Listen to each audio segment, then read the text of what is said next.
What's up, guys? How you doing? It's James here from Jraegames, and welcome to the very first episode of a brand new series called Reality Insights. I am very excited to start this series up because what I'm going to be doing is promoting a brand new version of Trinus, and that is the Daydream edition. Now you might be saying, Daydream? What is Daydream? Or really? Daydream? If you don't already know, Daydream was Google's, or is Google's, attempt at an economical version of VR. And basically these come in different colors, and they're made out of a fabric material. They're really soft and comfortable, but there's no circuitry in here. There's nothing other than really just a fancy phone holder with lenses that allows you to put your Android Daydream ready phone into it. However, the crew over at Trinus has figured out how to modify or to manipulate the Daydream software so that it works with SteamVR and Non-VR games. Now you might be thinking, why would I want to do that with a Daydream? Well, think of it this way. You're going to be able to enjoy all of your VR experiences wirelessly with your phone, which you probably already own, and you're going to be able to do it for a fraction of the price of what you would pay for a PSVR or a Vive or a Rift or a Windows Mixed Reality headset. Now the cool thing is this particular headset comes with one of these, and this is the controller that you use with the Daydream. And you'll notice that it has a touchpad at the top.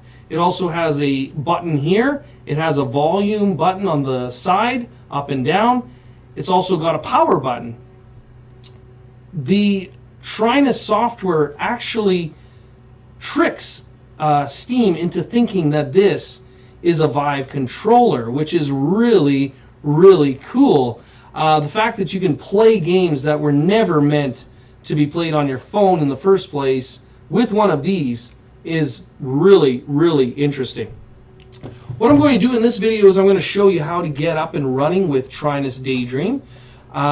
It's relatively easy. However, I want to go through all the steps to make sure that you can get up and running as soon as possible so that you can start enjoying this wonderful, wonderful tech that the Trinus crew has brought to us. Okay, so what we're going to want to do first when we are getting this all installed is we're going to want to go on our phone and head over to the store and download the Trinus VR Daydream version of the software. You need to have it obviously on your phone for this to work.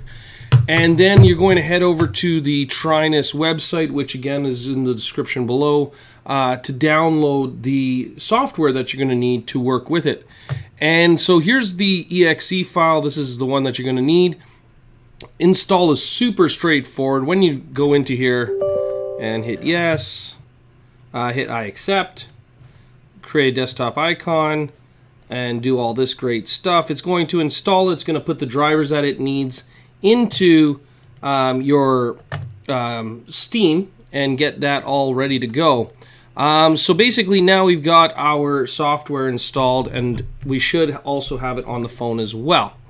I want to go over the features of the software because there's a lot of cool things that they have built into this. So double click and open that up, and this is what you're going to see. You're going to see the Trinus VR window. Now some of the features here are going to be different than what you've seen before, and you'll notice that it comes in very, very straightforward. This is the basic mode. And you'll see that you have the choice right at the start of choosing whether you want to play a SteamVR game or a non-VR game. You also have a choice on the quality of the stream that is going to your device. And we'll talk about this more in a bit, but basically this controls how good it's going to look on your device. Your headset, what are you viewing it on? And again, you can set custom headsets as far as your field of view and your eye distance and all that. So there's two different presets for Daydream. And the last one is profiles, which allows you to choose pre-built profiles for different types of games. And most games will use the same sort of buttons, so this is where the profiles come in. Now, personally, I stay out of basic mode. I'm going to go out of basic mode. I'm going to show you the more advanced mode. Now, this is where you're going to have more control over how it works with your device. You'll still see those first two options are the same, SteamVR and Non-VR, depending on what type of game you're playing. Your height, that is your height of your character in the game. Your neck length. Now, the important thing about neck length is if you're playing games where you have to dodge, like something like Super Hot VR or whatever, this will exaggerate your movements more so that it's a little easier to dodge or to move within that game. Don't have to worry about driver uninstall. This is just if you want to take the driver out of SteamVR. You don't want it anymore. By default, it installs automatically. Now, this part right here is probably the most important part of the window. Basically, what TrinusVR is doing here is it is streaming the SteamVR window to your phone, playing through the Daydream viewer on the phone. And this is all based on the speed of your connection. And so if you have a really fast Wi-Fi connection in your house, or wherever you're using it, then you're going to be able to stream at a very high rate. However, if you find that it's slow, what you can do is you can move your device closer to the router in your house, because that's where the signals are transferred from. You can have your computer, if it's on Wi-Fi, then you should probably switch it to Ethernet, like actually wired in. That's going to increase your speed. But basically what you want to do is you want to try to get the fastest performance possible so that you can have the highest quality stream to your device.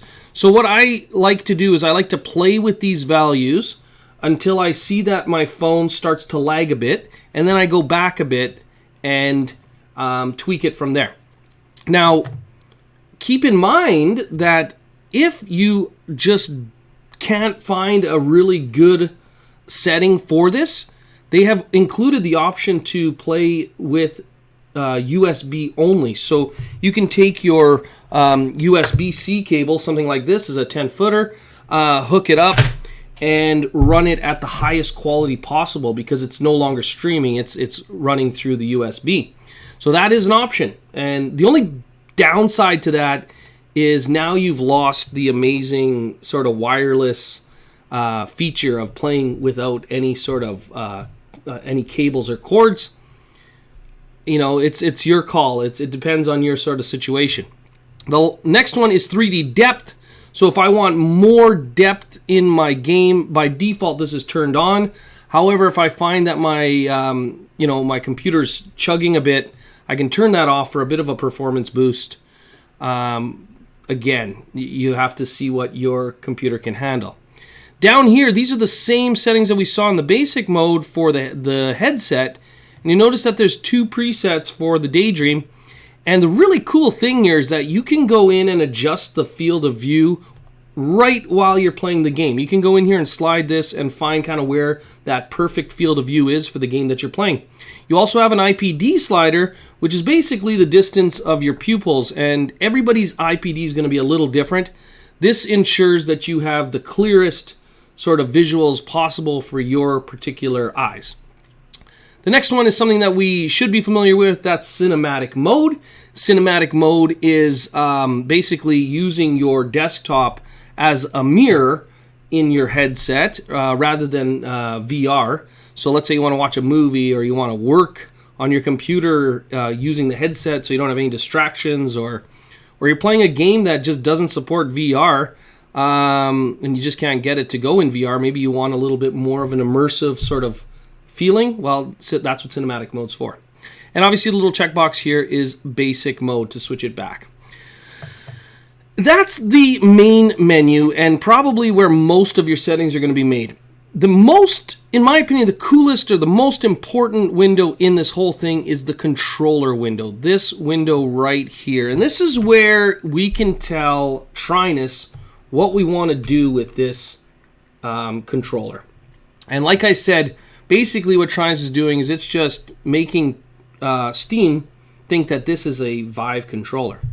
All right, so you'll see in here that we can set our main buttons for whatever we wish. So if I click here, you can see all of the buttons listed. I can set the main buttons to whatever I want. Now you'll also see a secondary button.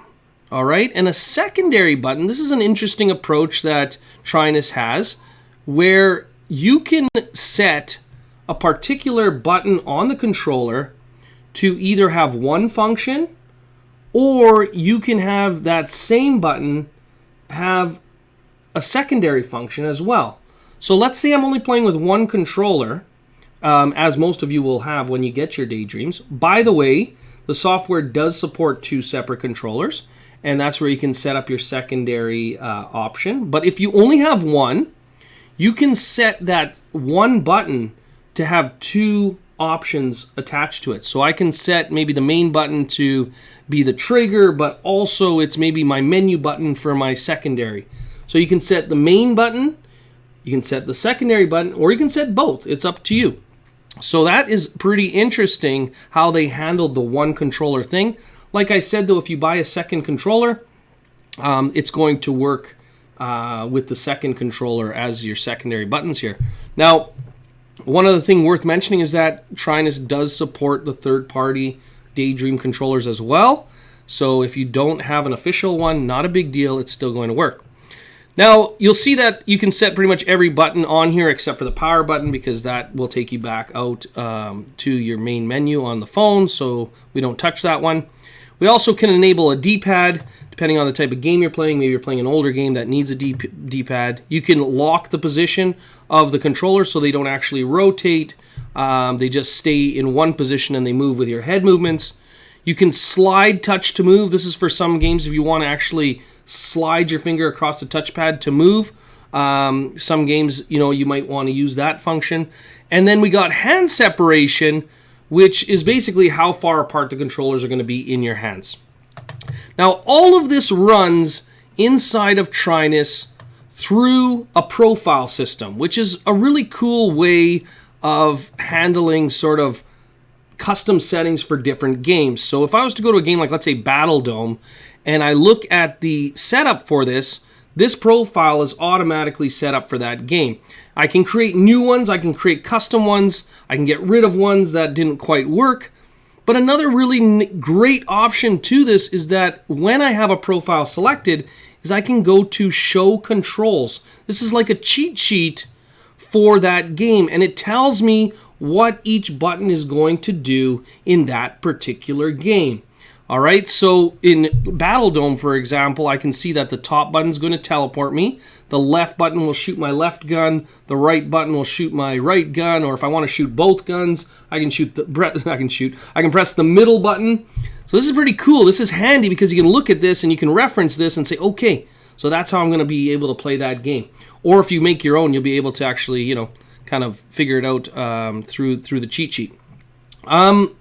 One thing about the controllers themselves that I think is worth mentioning is that these particular controllers offer 3 degrees of freedom, which basically means they will not move forward or back, but you'll basically be in one position rotating them from where you're sitting, and they'll kind of stay locked in that position. And Trinus will actually mirror a second controller that will move in the same sort of way, unless you have a second controller. But it is worth mentioning that there are 6 degrees of freedom controllers out there that are supported with TrinusVR. And there's also a new headset, the Lenovo Mirage, that is coming out, which is Daydream ready, which basically has all the circuitry and you don't need a phone. It's all built in. That will allow you to have that full range of freedom. All right, so something to think about in the future.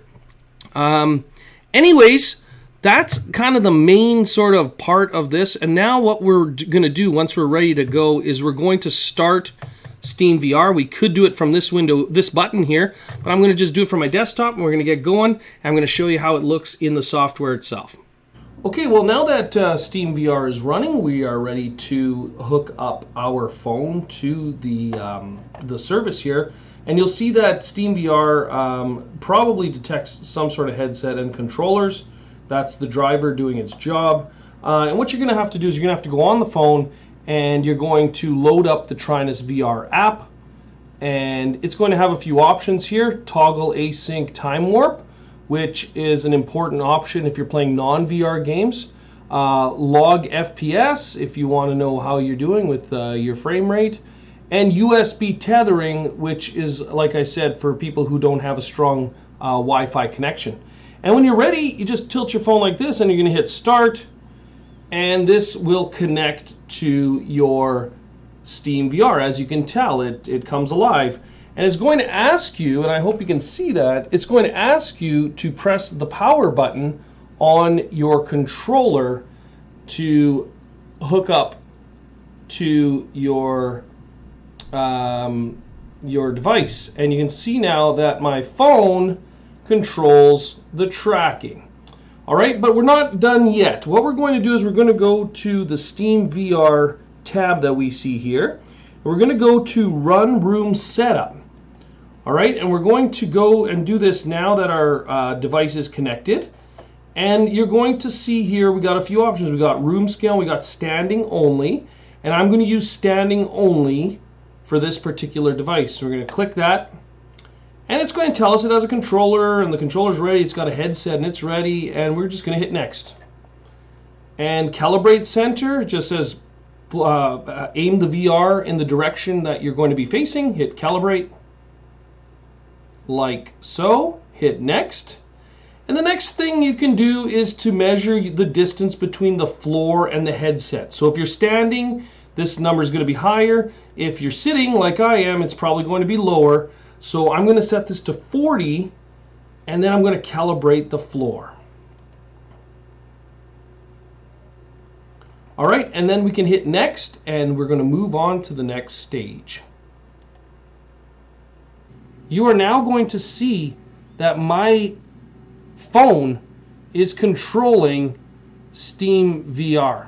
All right, it's controlling the room. All right, and it's doing it very, very nicely. Now it's a little jaggy because I am playing and streaming at the same time, but you'll also see that my controllers are responding to the movements of my hands, and I am able to select and control the menu within SteamVR.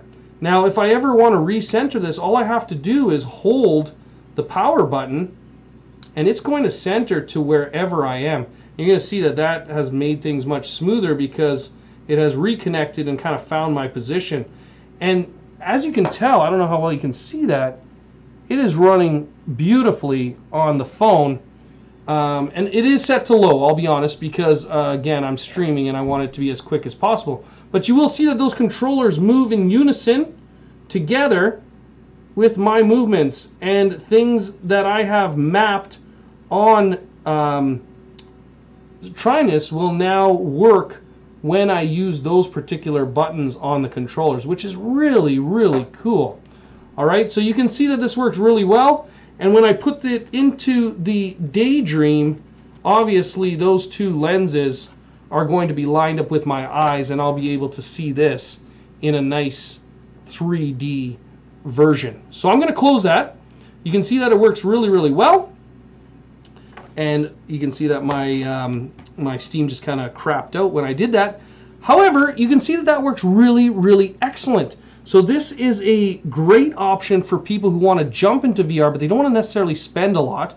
They want to enjoy the same experiences as the big, expensive headsets. This is a fantastic piece of software that Trinus has come up with. This is a wonderful solution.